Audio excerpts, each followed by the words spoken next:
हमारे साथ बहुत बार ऐसा होता है कि कोई आके हमें कुछ बोल के चला जाता है और हमारा मन बहुत उदास हो जाता है। उसकी वो एक कही हुई बात से बाहर निकलने के लिए या तो हमें 1 दिन लगता है या 1 हफ्ता या 1 महीना या शायद 6 महीने। पर इस पूरे प्रोसेस में ना हम खुद से लड़ रहे होते हैं कि नहीं मैं सही हूँ और उसने मेरे साथ ठीक नहीं। पर क्या ये सच है? देखते हैं कि जब हमें किसी की बात बुरी लग जाती है और बार-बार बुरी लगती है और हम उससे नफ़रत करने लगते हैं, तो एक्चुअली हमारे अंदर घट क्या रहा होता है।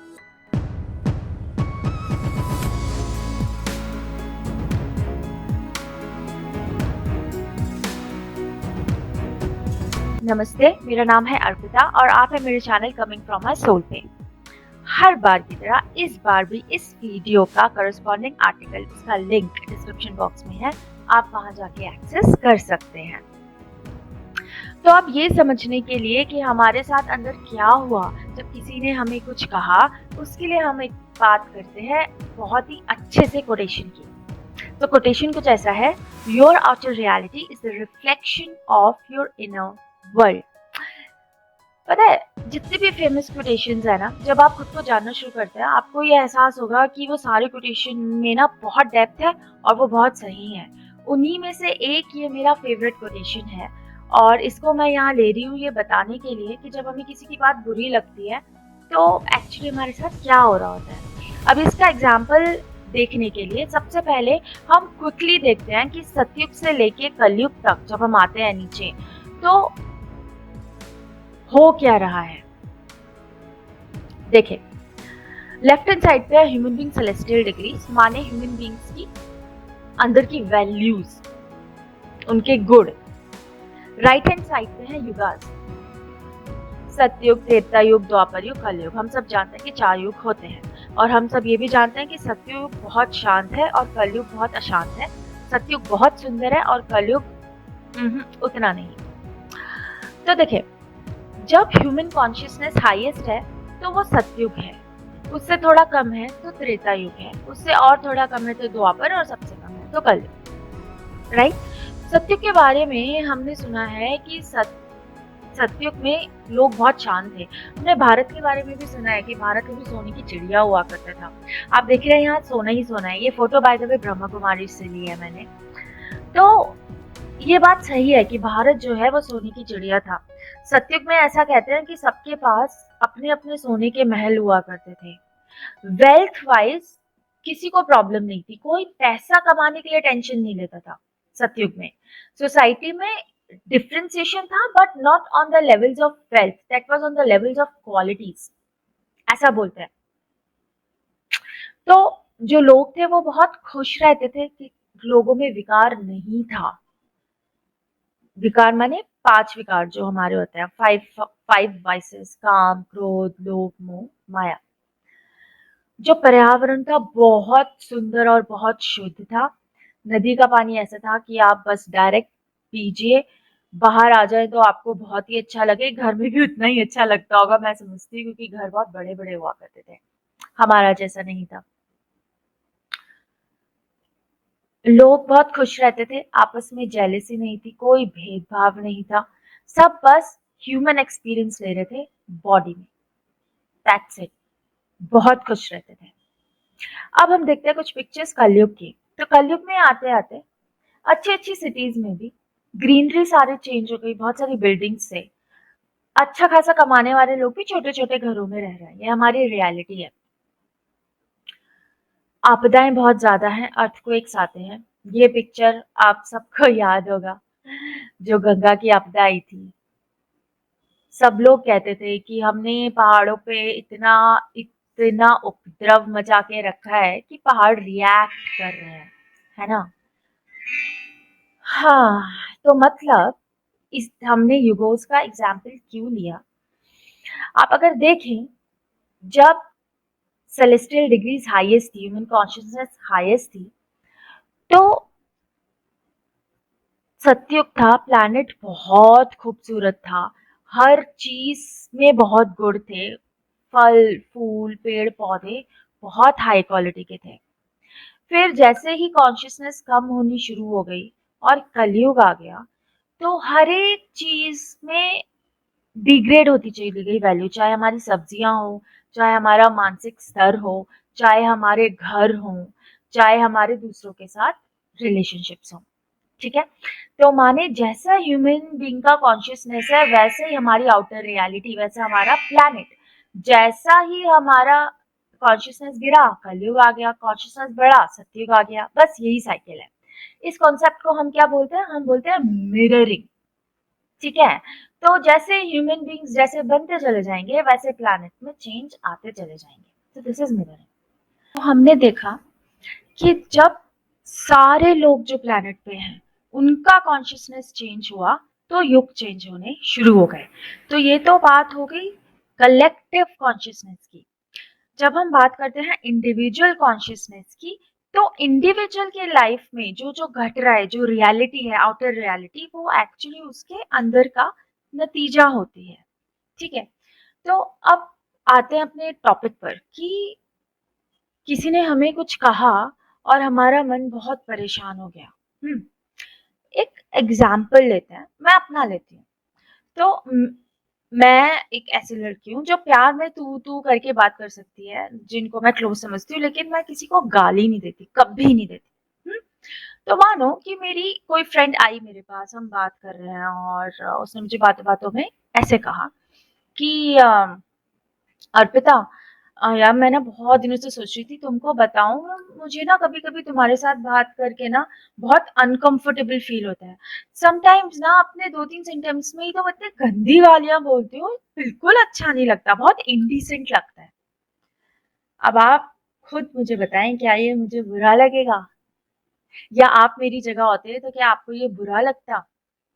आप खुद के साथ बैठ के ये एक्सरसाइज करना कि कोई एक ऐसी चीज जो आप में है ही नहीं, पर उसको लेके कोई आपकी बुराई कर रहा है, तो क्या आपको बुरा लगेगा?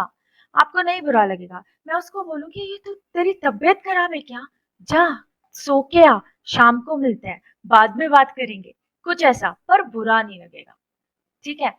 अब मैं आपको अपनी एक डिसक्वालिटी बताती हूँ। मैं थोड़ी सी अनहेल्दी फेमिनिज्म में चले जाती हूँ कभी कभी, नॉट ऑलवेज, पर कभी कभी।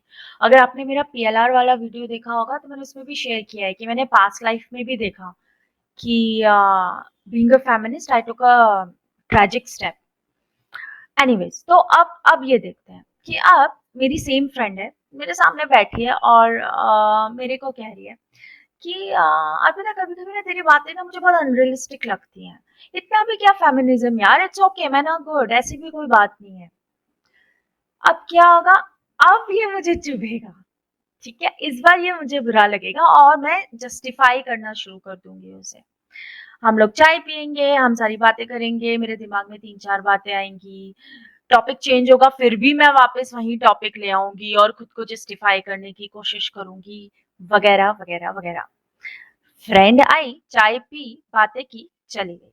अब मैं बैठ जाऊंगी कि उसने ऐसा क्यों बोला मुझे कि यहाँ पे फेमिनिज्म ठीक नहीं है, मैं क्या गलत बोल रही हूँ? ऐसा ही तो होता है ना सोसाइटी में, क्या हम लोग शादी करके आ जाते हैं और फलाना ढिकाना, मैन तो अपने ही घर रहता है, मतलब वही सारी प्रकार की बात है, you all know that, right?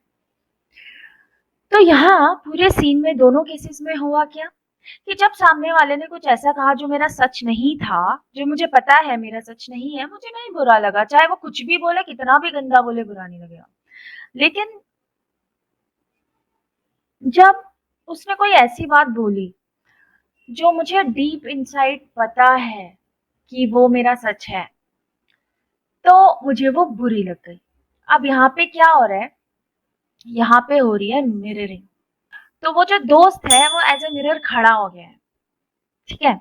और वो आपके अंदर के उस एरिया को नॉक नॉक करके चला गया, जिसको आपका कॉन्शियस माइंड एक्सेप्ट नहीं करने देता ईगो को फीड करने के लिए। आपके अंदर ही अपनी लड़ाई शुरू हो जाती है और आपको लगता है कि वो इंसान गलत है, उसको मुझसे ऐसे नहीं बोलना चाहिए था, क्योंकि आप रियलाइज नहीं कर पाते कि जो वो बोल के गया वो आपका सच था, आपको चुभा इसलिए क्योंकि आप उसको मानना नहीं चाहते।